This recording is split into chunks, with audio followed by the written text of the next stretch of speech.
আসসালামু আলাইকুম। সবাই কেমন আছেন? আশা করি তো আমার মতো সবাই ভালো আছেন। আমি অনেক ভালো আছি। তো আজকে শুরু করছি পদ্মজা উপন্যাস সিজন 1 পার্ট 16 পৃষ্ঠা নম্বর 62 থেকে শুরু করছি। জন্মদাতার মৃত্যু প্রান্তের ওপর বিন্দুমাত্র প্রভাব ফেলল না। এই জন্য কেউই অবাক হয়নি। ভাবছিল শুধু রাতেই থাকা হতো। অনেক রাত প্রান্ত একা থেকেছে। এইটুকু ছেলে কত রাত ভয় নিয়ে কাটিয়েছে। হেমলতা আদুরে কণ্ঠে বলেন, একটা গল্প শোনাই, শুনবি? শোনাও। পদ্মজা প্রান্তের ভাষায় ভুল তলিয়ে দিল। শোনাও না, বল। শোনাও আম্মা। প্রান্ত মাথা কাত করে হেমলতাকে বলল, শোনাও আম্মা। আম্মা ডাকটা শুনে হেমলতার বুকে বিশুদ্ধ ভালোবাসা ছেয়ে গেল। তিনি কণ্ঠে ভালোবাসা ঢেলে বলেন, আমাদের একদিন মরতে হবে, জানিস তো? জান্নাত জাহান্নামের কথা কখনো কেউ বলেছে? প্রান্ত মাথা দুই পাশে নাড়ালো। কেউ শোনায়নি। হেমলতা এমনটাই সন্দেহ করেছিলেন। প্রান্ত এই সম্পর্কে জানে না। তিনি ধৈর্য নিয়ে সুন্দর করে জান্নাত জাহান্নামের বর্ণনা দিল। জান্নাতের বর্ণনা শুনে প্রান্তর চোখ দুটি জল করে উঠল। প্রশ্ন করলো হাজারটা। হেমলতা জানালো সে জান্নাতে যেতে চায়, জাহান্নামে যেতে চায় না। হেমলতা বলেন, আচ্ছা এখন গল্পটা বলি, মন দিয়ে শুনবি। প্রান্ত মাথা কাত করে হ্যাঁ সূচক সম্মতি দিল। হেমলতা বলতে শুরু করলেন, একজন মহিলা একটা বাড়িতে থাকতো না, দুটি ছেলে মেয়েও থাকতো তার সঙ্গে। খুব ছোট, খুব অভাব তাদের। ছোট একটি জায়গায় মাটির ঘর। ঘরের সামনে শখ করে একটা লাউ চারা লাগায়। লাউ গাছ বড় হয়, পাতা হয় অনেক। এই লাউ পাতা দিয়ে দিন চলে তাদের। কখনো সিদ্ধ করে খায়, নুন মরিচ পেলে শাক রেঁধে খায়। তো একদিন একজন ভিক্ষুক এলো। ভিক্ষুকটি খায় না 2 দিন ধরে। লাউ গাছে পাতা দেখে তার ভীষণ খেতে ইচ্ছে করেছে।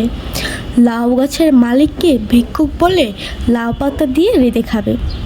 খুব অনুনয় করে বলে, মহিলাটার মায়া হয়।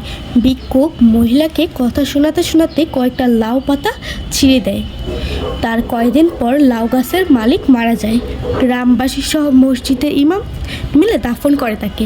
বুঝতে পেরেছিস প্রান্ত? প্রান্ত মনোযোগ দিয়ে শুনছে, মনোযোগী শ্রোতা সে। হেমলতা বাকিটা শুরু করলেন। গ্রামের ইমাম একদিন স্বপ্ন দেখেন যে মহিলাটিকে তিনি দাফন করেছেন তার চারপাশে আগুন দাউ করে জ্বলছে, কিন্তু তার গায়ে আজ অবধিও লাগছে না। মহিলাটিকে ঘিরে রেখেছে লাউ পাতা, তাই আগুন কাছে ঘেঁষতে পারছে না। ওই যে সে এক ভিক্ষুককে নিজের একবেলা খাবারের লাউ পাতা দান করেছিল, সেই লাউ পাতা এখন তাকে কবরের শাস্তি থেকে বাঁচাচ্ছে। জাহান্নাম থেকে বাঁচতে আমাদের অনেক ইবাদত করা উচিত। এর মধ্যে একটি হলো দান। সামর্থ্য অনুযায়ী দান করা উচিত, কাউকে ফিরিয়ে দেওয়া উচিত না। বোঝা গেছে? বুঝছি। আমিও অনেক দান করাম। করবি, অনেক বড় হবি জীবনে, আর অনেক দান খয়রাত করবি। আচ্ছা প্রান্ত, এখন যদি কোনো অভাবে এসে বলল তোর লাউটা দিতে, তুই কি করবি? প্রান্ত গম্ভীর হয়ে বলল, দিয়াম। একটু আগে একজন মহিলা এসেছিল, দেখেছিস? দেখছি। সে খুব গরিব, বাড়িতে ছোট বাচ্চা আছে। এসে বলল লাউ দিতে, তোর লাউটা আমি দিয়ে দিয়েছি। এই জন্য কি এখন তোর মন খারাপ হবে? লাউটা তো তুমি দিছো, তাহলে তোমার আগুন থেকে বাঁচাবো। লাউটা আমি দিল তোর জন্যই তো ছিল। তুই এখন খুশি মনে মেনে নিলে লাউটা তোকে আগুন থেকে বাঁচাবে।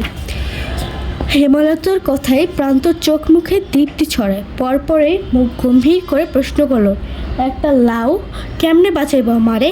প্রান্তর নিষ্পাপ কণ্ঠে প্রশ্নটা শুনে হেমলতা, পদ্মজা, পূর্ণা হেসে উঠল।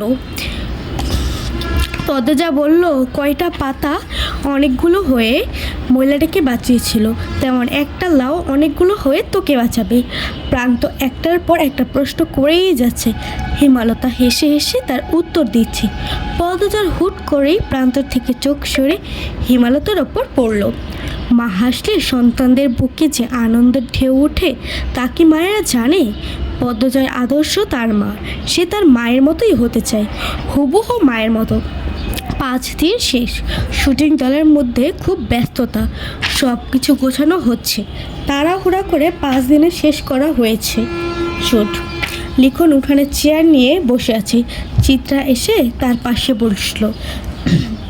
কাশির মতো শব্দ করে লিখনের মনোযোগ পেতে। তাকালো লিখন। স্নান মুখে প্রশ্ন করলো, সব গোছানো শেষ? শেষ। তুমি তো কিছুই গোছাওনি। বিকালে রওনা দেব। আমার আর গোছানো আছে, দুপুরে শেষ করে ফেলবো। মন খারাপ? লিখন কিছু বলল না, তাকালো লাহারি ঘরের দিকে। দৃষ্টিতে শূন্যতা, কিছু ফেলে দেওয়ার বেদনা। বুকের বাঁ পাশে চিনচিন করে ব্যথাটা আর সহ্য হচ্ছে না। চিত্রা হাত ঘড়ি পড়তে পড়তে বলো, ছোট বোনের সমান বলে ঠোঁট বাঁকিয়েছিলে, এখন তো তার প্রেমে পড়লে। লিখন কিছু বলল না, তবে দীর্ঘশ্বাস ছাড়লো একটা। চিত্রা বলল, পদ্মজা কিন্তু অনেক বড়ই, শুনেছি আগামী মাসে ওর 17 হবে। এই গ্রামে 17 বছর বয়সী অবিবাহিত মেয়ে হাতে গোনা কয়েকটা। পদ্মজার 90% সহপাঠী বিবাহিত, তাছাড়া খুব কম মেয়ে স্কুলে পড়ে। চিত্রার কথা অগ্রাহ্য করে লিখন বলল, তোমার বিয়েটা কবে হচ্ছে? ভগবান চাইলে বছরের শেষ দিকে। কিছুক্ষণের মধ্যেই সবাই ঢাকা রওনা দেবে। হেমলতা মোর্শেদ বিদায় দিতে এসেছেন। দলটার 3-4 জনের চরিত্র সমস্যা থাকলেও বাকিরা খুব ভালো। তারা হেমলতার সঙ্গে মিশে গিয়েছিল, নিজের বাড়ি মনে করে থেকেছে, বাড়ির দেখাশোনাও করেছে। লিখন হেমলতার আড়ালে একটি সাহসিকতার কাজ করে ফেলল। ব্যস্ত পায়ে চলে গেল লাহারি ঘরের দিকে। বারান্দায় এসেছিল পদ্মজা। লিখনকে দেখে ভয় কেঁপে উঠল তার বুক। পদ্মজাকে কিছু বলতে দিল না লিখন। সে দ্রুত বারান্দায় উঠে পদ্মজার হাতে একটা চিঠি গুজে দিয়ে জায়গা ত্যাগ করলো। প্রবলভাবে কাঁপছে পদ্মজা, এমনকি পূর্ণাও চৌকি থেকে ব্যাপারটা খেয়াল করে হতভম্ব। ঘোড়ার মতো ধীর পায়ে হেঁটে এলো সে। ততক্ষণে পদ্মজার সারা শরীর বেয়ে ঘাম ছুটছে, হিতাহিত জ্ঞান শূন্য হয়ে গেছে। হাত থেকে পড়ে গেল চিঠি। সেই চিঠি আবার দ্রুত করিয়ে নিল পূর্ণা। পদ্মজার মনে আছে এখনই সে মাথা ঘুরে পড়ে যাবে। হেমলতা এসে দেখেন পদ্মজা হাঁটুনি থুতুনি ঠেকে বসে আছে, কেমন যেন দেখাচ্ছে। তিনি উৎকণ্ঠা নিয়ে প্রশ্ন করলেন, পদ্ম, শরীর খারাপ নাকি তোমার? তারপর মায়ের কণ্ঠে শুনে পদ্মজা ভয় পেল। তার অস্বস্তি নিঃশ্বাসে অস্বস্তি, চোখ দুটি স্থির রাখা যাচ্ছে না, নিঃশ্বাস এলোমেলো হয়ে যাচ্ছে। পূর্ণা পরিস্থিতি সামলানো বলল, আম্মা, আপার মাথা ব্যথা। হুট করে এমন মাথা ব্যথা উঠল কেন? পদ্মরে খুব ব্যথা? পদ্মজা অসহায় চোখে পূর্ণার দিকে তাকালো।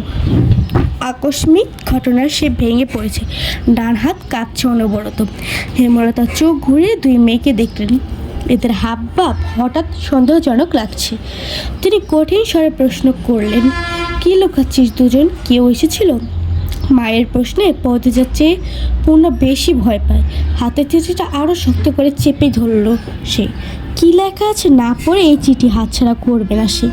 আজকে এই পর্যন্তই। পরবর্তী পার্ট চাইলে কমেন্ট করবেন। অবশ্যই সবাই সাবস্ক্রাইব করে যাবেন এই চ্যানেলটাকে নতুন নতুন আরও ভিডিও পেতে।